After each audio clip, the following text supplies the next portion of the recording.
এখনকার দিনই ডাক্তারেরও বিশ্বাস করার মতো না। ওই দেখা যাচ্ছে ওষুধ কোম্পানির নাম ফিটানোর জন্য আমার ভুলভাল ওষুধ দিয়ে দিচ্ছে। এবার আমি তো ভালো মনে করে খাবো না, খাওয়ার পর আমার আল্লাহর নাম 7 বেলা কানে দিবি।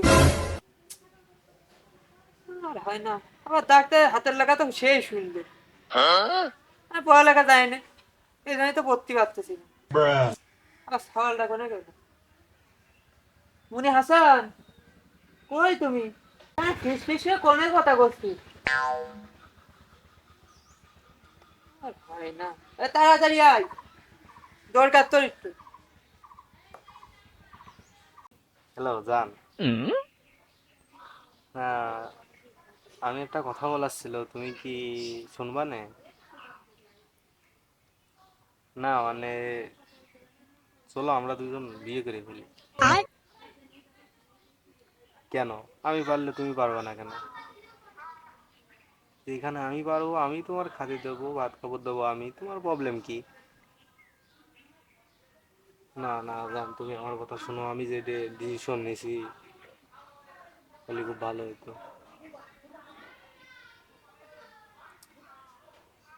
আব্বা, কি হয়েছে? এই যে কোচিং এর স্যার হচ্ছে ফোন দিচ্ছে, কথা করছি, কথাকে আসতেছি। হ্যালো জান।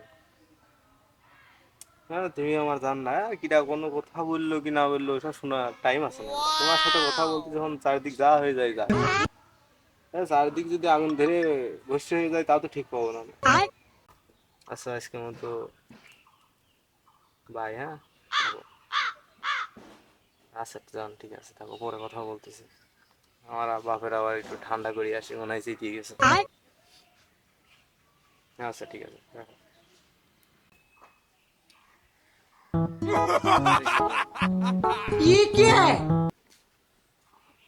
লেখাপড়া না করে ভুলই করেছি, কিছুই আচ্ছা, তো। ভুল করলে যা করলে, এখন দেখার টাইম নেই হচ্ছে।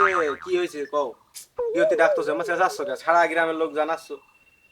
আরে ডাক্তার কি লেগেছে কিছুই বুঝতেছি না।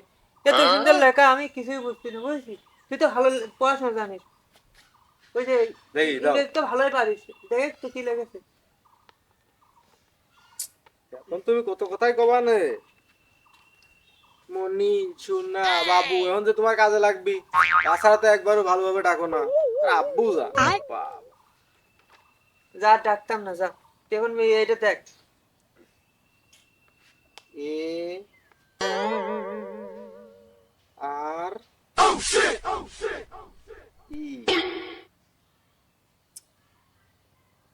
ই ডাক্তাররা একটা কাজ করে না, এরা কি কোন ঘরে লেখাপড়া শিখে আইছে?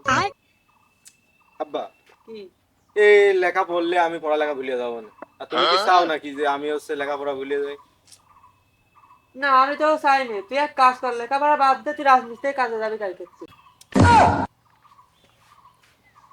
ওই ডাক্তারে আমার এমন ভাব নিয়েছে, ডাক্তার মনে আছে একবারে লেখা শিখেছে, তোর মতন পড়ে ওরা উঠিনি। তাহলে শোনো, বলবো শোনো। এই ডাক্তার, তোমার প্রেসক্রিপশন যে ডাক্তার লেগেছে, এই ডাক্তার হচ্ছে কিভাবে পাস করেছে আমাকে শোনো। ও টাকা দিয়ে, স্কুলে টাকা দিয়ে পাস করে ডাক্তার হয়েছে। তুমি তো তুই সে তো দেখে আসিসনি। দেখি আসা লাগে না। এ যে লেখা লিখেছে, এ পড়তে গেলি আমার পড়ালেখা যা করেছি সব ভুলে যাচ্ছে আমি। আর আমার সম্ভব না। আমি এই প্রেসক্রিপশন তোমার কাছে, তুমি রাখো, রাখো তোমার কাছে। তুই তুই তাহলে তো পড়তে পারবি না। না। তাহলে তাহলে আমি ওই পাড়াতে কদম মিস্ত্রির সাথে কথা কয়ে আসি, তুই কদম মিস্ত্রির সাথে কালকে তোর কাজে যাবি। তোরা পড়াশোনা করা লাগছে না। আমার ওই টাকাও তো নেই। তোমার ওই পড়াশোনা করবা না তো, সারাদিন টোটো কোম্পানি করে বেড়াবা। ওই দরকার নেই আমার। কালকে তো কাজ করবি। তাহলে এতদিন পর তুমি বুঝলে। হ্যাঁ, আমার শোনা, আমার আব্বা জান, আরে আমার আব্বা জান। আমি তো শাসছি আব্বা, পড়ালেখা ভালো লাগতেছে না। এই এই এই ব্রেনটে মনে হচ্ছে আমি অতি তাড়াতাড়ি বুড়ো হয়ে যাবো না। আমি ওই পড়ালেখা করতে পারবো না, আমি পড়ালেখা আমি ছেড়ে দেবো। তুমি যা কইছো ওইটাই ঠিক। কিন্তু ওই পাড়া ওই কদু কন্ট্রাক্টরের সাথে আমি কাজ করতে যেতে পারবো না। কেউ কত কন্ট্রাক্টর কি করলো? ও তো ভালো মিস্ত্রি। ভালো না, ঘোড়ার ডিম। খালি শোনো গল্প। ওই পাড়া আছে স্বামীন ভাইয়ের বাড়ি, বাথরুম করতে এসে সে বাথরুমে চারি গোলে গাতেছে, গাইতে বুক সুমন উঠে ফেলেছে। ওই স্বামীন ভাই এসে কয় যে, চাচা, সে দরজা কোন দিক ঢুকবো কোন গোল দিয়ে? তারপরে কি হয়েছে জানো? কি? কয়, আরে ভাইস্তে, আমি তো ভুলিয়ে গেছি, গাতে গাতে চারি গোলে গাইতে ফেলে। এখন হাতুর দিয়ে ওই বাড়ি মারছে দেওয়ালে, গাঁথনি দেওয়ালে, চারি গোলাতে ভেঙে পড়ে গেছে। ও একটা মিস্ত্রি হলো। না ও, আমি জানতাম ও ভালো মিস্ত্রি, এখন আমি তো আর ওই সবটা জানি না। তুই তাও এক কাজ করে দেখেন, এখন মনে হয় ভালো হয়ে গেছে। ভালো হয়ে গেছে। তাহলে 2 দিন আগে কি করেছে শোনো, ভ্যানের স্পোক দিয়ে নিজের বাড়ি সানসেট বানাইছে। সেই সানসেট আবার সে উঠিয়ে রং করতে গেছে। আরে বাবা বিরাট তাবে তবে সে সানসেট মানসেট নিয়ে ভেঙেছিল, পড়ে গেছে, পড়ে হাত ভেঙে গেছে। কারোর কাছে স্বীকার করতে না যে আমি পড়ে গেছে, হাত ভেঙে গেছে আমার।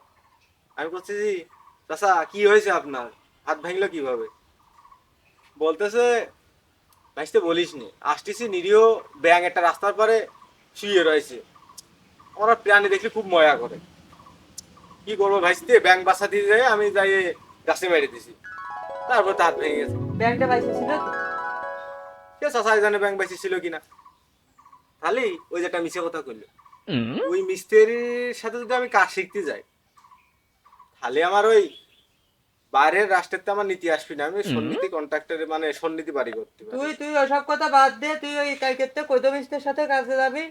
ও তাও তো তোর ওর ট্যালেন্ট দেখাইছে, ট্যালেন্ট দিতে কয়। হ্যাঁ। হ্যাঁ, তাহলে ওই ট্যালেন্ট দেখাইছে, তুই যা ট্যালেন্ট করে শিখবি, বুঝছিস? তোর ভিতরে তো কিছুই নেই, তুই খালি সারাদিন দেখি, জেনে দেখি, যখন দেখি ফুসফুস ফুসফুস ফুসফুস করতে আসিস ফোনে। থাকি এতই তোর কাছে ফোন দে। তুমি বুঝলে না। আর স্যার কি তোর এতই ভালোবাসে যে তোর এত বারবার ঘন ঘন ফোন দিবি? খুব ভালোবাসে আব্বা, খুব। ওই জায়গায় যত স্টুডেন্ট আছে সব থেকে বেশি ভালোবাসে আমার, তুমি এটা বুঝবা না নে। হ্যাঁ, কত ভালোবাসা তা বোঝাই যাচ্ছে। তুই ছোটবেলায় গোলা আমার জোড়াধরি করতি, যাব্বা আমি বড় হয়ে বড় ডাক্তার হবো। হ্যাঁ, গরিবের সেবা করবে আমার সওয়াল। উরি আল্লাহ, এখন মনে হয় গরিবী ওর পাশে না এসে তাহলে মরে যাবে। আবার ডাক্তার হয়েছে। তুমি আমার তোর অবিশ্বাস করতেছো, হ্যাঁ? তুমি আমার অবিশ্বাস করতেছো। আমি কি করতে পারি এবার তোমার আমি দেখাবো। রাজমিস্ত্রি কাজ করব, রাজমিস্ত্রি কাজ করে আমি বড় একটা ডাক্তার হবো।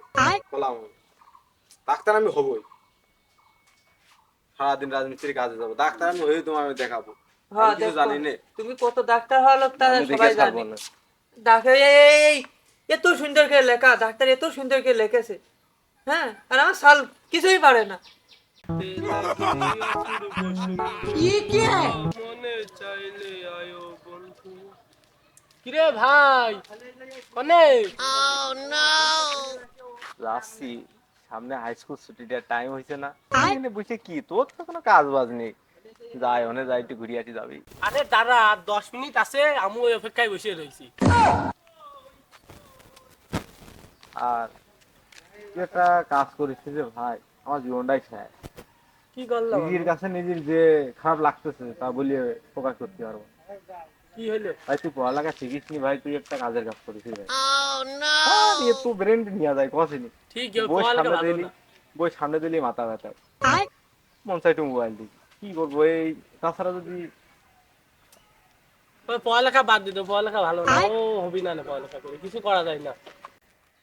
তোর আগেই কইছিলাম পড়ালেখা করিস না, আমার সাথে আয় রাজমিস্ত্রির কাজ করি দুই ভাই।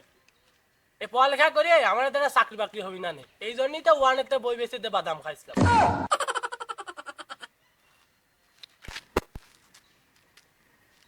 তুই যদি এখন বুঝতেছি মানে কোথায় আছে না চোর পলা গেলে বুদ্ধি পারে, ভাই আমি বুঝতে পারিনি। চল কি হাইটে আছি 10 মিনিট এদিক ওদিক যাই। আচ্ছা চল, দুই ভাই তো হাইটে আসি চল। আচ্ছা ছুটি নেই, কাজ নেই। না, কি কোনো কাজ নেই। ক্লাস 5 পর্যন্ত লেখাপড়া করলাম, কিন্তু এই ডাক্তাররা কি লেগেছে এই তো নিজেই পড়তে পারতেছে না। হাসতে সকলে আলে আমি ওরে দিয়ে দেখি শিক্ষিত সাল পাল, ওই যে পড়ায় লেখাপড়া জানিস না ঠিক আছে, নিজে নাম লেখা ও হাসতে ঠিকই ছিলাম। এদিকে আসে তো। কাকা ডাক্তার ফোন আসছে, চল। কি হয়েছে কাকা? হাসতে দেখো তো এই ডাক্তার কি লেগেছে। এই এই কাগজটা, এই কাগজটার জন্য কেবল আমার বাপের সাথে নেটা করে এলাম। ডাক্তাররা যে পরিমাণ কি করব, এই হাতের লেখা চলে সমাজে, হাতের লেখা চলে। গ্রাম অঞ্চল কি সবাই শিক্ষিত, খালি এই হাতের লেখাটা একটু স্পষ্ট ভাবে লিখলি যে আমরা বুঝে বলে দিতে পারি। এই তাই আমার বাপ যা তা করলো, পড়ালেখা শিখে কি করেছি, রাজমিস্ত্রির কাজ করলেই ভালো হইতো।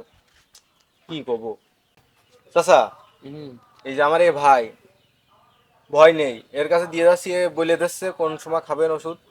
আমার ভাই কোনো ভয় পাবেন না, থাইল্যান্ডের তে 2 দিন আগে হচ্ছে ডাক্তারি পড়া শেষ করে বাসায় আইছে, এ দেখে দিচ্ছে আমার একটু কাজ আছে, আমি চলে যাই, আপনার খুব ভালো হবে না।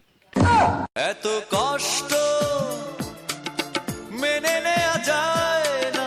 পড়ালেখা জানি নে, ও জানিয়ে শুনে কি কামটা করলো। যাই হোক, এখন চাচার তো কিছু একটা ক্ষতি হবি, যা মন যাই বলে দি। ভাসতে তুমি কি রাগ ভাগ করলে নাকি? তা আমি তো অত ডাক্তারের লাগা বসতে আইলে যে তুমি আমার একটু দেখিয়ে দাও, আর কেমন কি ওষুধ খাতে হয় ওইটা বলিয়ে দাও। চাচা এই ওষুধ প্রতিদিন সকালে একটা, দুপুরে একটা, রাত্রে একটা, একটা একটা করে খাবেন। আর যদি তারপরে কাজ না হয় সবগুলো ওষুধ একটা গ্লাসের ভিতর গুলা নিয়ে খাইয়ে দেবেন, তারপর আল্লাহর নাম কানে নেবেন। ভাসতে তুমি ডাক্তারে পড়ে আইছো, তুমি যা বললো আমি তাই শুনবো। তো আমার একটা বাড়ির পাশে আমার ভাসতে একটা ডাক্তার। ভাসতে তোমার আসলে একটা কথা বলবো, তুমি কিছু মনে করবেন নাকি? না চাচা, আপনি বড় মানুষ, বলেন কি মনে করবো। আমার একটা 50 বছরের যুবতী আছে, একটা নাতিন আছে, তুমি যদি বিয়ে করতে আমি অনেক গর্ভবতী হতাম। আহা আমি পারি না আর পারি না। চাচা আপনি এই নাতিনি যায় জাদুঘরে থাসেন গা, এই বিয়ের ফুল পড়ে যাবেনি। আমি চললাম, আপনার প্রেসক্রিপশন নেন।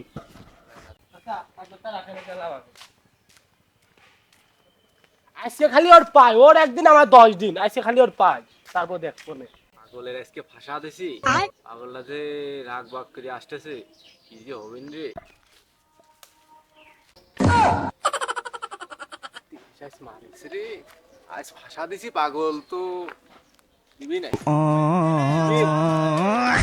এই জোরেশ তুই ওই জায়গায় দাঁড়া, তোর সাথে আজ বুঝাবো না, সেই দাঁড়া, তোর আজ দেখতেছি।